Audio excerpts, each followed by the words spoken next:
Hi there guys, welcome to today's video. I'm going to try and keep it nice and short and quick because I need to nap.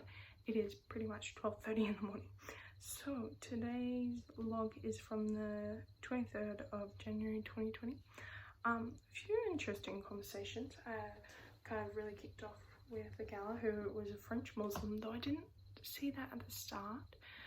She called Jesus a prophet, and I kind of picked it up then, but for some reason by the end I thought she was Catholic. Of course, we led her through the law, through the gospel, and she pretty much ended the conversation with some really serious things to think about. Of course, I referenced in that talk the standard for heaven is perfection, affirming Matthew 5:48 and Leviticus 19:2 as my sources, saying that but Jesus and Moses affirm that this is the way to heaven. The Torah and the Injil both say you need to be perfect to get into heaven.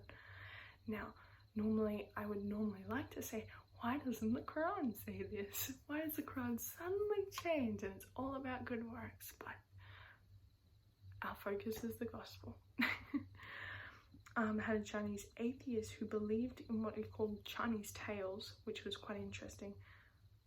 She did, pretty much rejected Jesus at every single turn. After we got through the gospel, a pitiful excuse for it, a pitiful explanation for it. She was like, well, now I need to look into the historical nature of it. So we gave her a Gospel of Mark and a tract.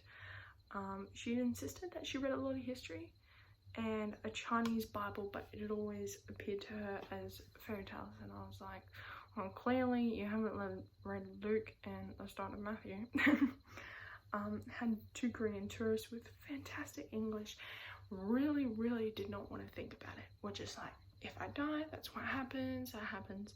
But then we got chatting about like living in Brisbane and Brisbane life and stuff like that, and eventually they were really willing to kind of get into the initial chats about it. We established that we needed to be perfect to enter into heaven, but then they had to leave after that. That's always such an awkward part. Just remembering that your sin is keeping you from this place that you want to go and that you think you might go. And that's always an awkward part. Of course, I try to really keep that part running as smoothly as possible so they're more likely to stick around for the gospel. Had a guy, I jumped in on a team member's conversation. He was from China and talked a little bit about Buddhism. He kind of jumped at the realization that God died for him and was really keen to read the tracts. I really reiterated, hey, if you have any questions, please feel free to ask. Have three Australian atheists who were just not, God has a duty of care to us that he hasn't fulfilled, therefore I am fine in my sin. It was getting to a point where I was kind of like quoting abbreviated Romans 9 verses at him. Who are you? Oh man, turns it back to God. I didn't get to that bit, but just trying to explain that you have no right over yourself. You didn't create yourself, which is always good fun. And then had another wonderful conversation through Google Translate with a Chinese family who were in Brisbane for 3 days and had a little one running around, but we're passing it back and forth. And I believe, hi, they're back again. The video didn't film properly, so I guess I'm restarting. I'm going to be trying as quick as possible because the heat is unbearable and I want to sit in ice blocks. Okay, so today is the little log for the 23rd of the January 2020. Okay, first conversation was with a French Muslim. I should have known that she was a French Muslim at the start. She kind of alluded to it, calling Jesus a prophet. By the end, I thought she was a Catholic for some weird reason.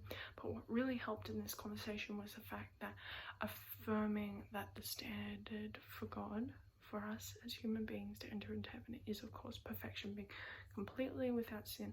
Told her that Jesus affirmed that, Moses affirmed that, it's written in the Injil, in the Torah. Why isn't it written in the Quran? But that's a side issue. Don't get to that. Our main issue is sharing the gospel. Had another chat with a Chinese atheist. It was a pair actually. I was chatting with a woman. She was wonderful. She believed in Chinese tales. She had insisted that she really loved history and that she read a Chinese Bible when she sounded like she was a bit younger. She pretty much rejected Jesus, the idea of God, at every turn. I really encouraged her to look into the historical nature of the resurrection and the facts around it. I friended her on Facebook. Sorry, I just killed a mosquito. Friended her on Facebook, and yeah, that was pretty cool. Sent her through some resources, gave her Gospel of Mark and a tract to read. Gospel of Luke would be amazing, but hey, we do what we do. Mike had a chat with 2 Korean tourists with fantastic English. They didn't want to think about it at all. They were like, no.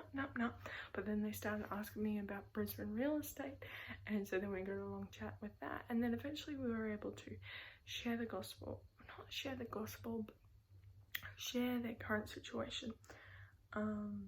Establish that they needed to be perfect to enter into heaven, or even that place of reward, which I sometimes use synonymously with heaven, and managed to give the gal a tract before she left, but they had to go. Had another chat with a Chinese Buddhist raised, jumped in a team members conversation. Sorry about that. He really had to go real quick. But so we'll like speed run it through it, and then he's like, oh wait, Jesus can die for my sin, right? When I presented him the fact that, are we innocent or are we guilty? And he's like, but Jesus can die. Something about Jesus, right? And so really we're like, all right, let's just skip straight to that since he already knows. Was really keen to read the tract. I was like, if you have any questions, any at all, send through to the link on there, which was really cool. Had a chat with 3 young Aussie atheists, agnostics, what a mix. It pretty much got to a point where he was like, oh, because God allows for evil in this world, he's not fulfilling his duty of care, therefore I'm not going to believe in him, and therefore I'm fine with all my sin. So it was kind of like almost and a little bit of quoting Romans 9 at him. I need some nicer ways to like explain Romans 9 in a sense. Who are you? Oh man. It's just like, oh.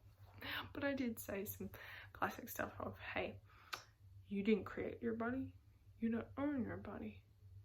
And yes, you're given free will and responsibilities to choose how you will. What you've done with that is that you've chosen to sin. So it's kind of like that. Final conversation was with a Chinese couple who were in Brisbane for 3 days. They had a little kid running around. She was beautiful. We were translating through Google Translate.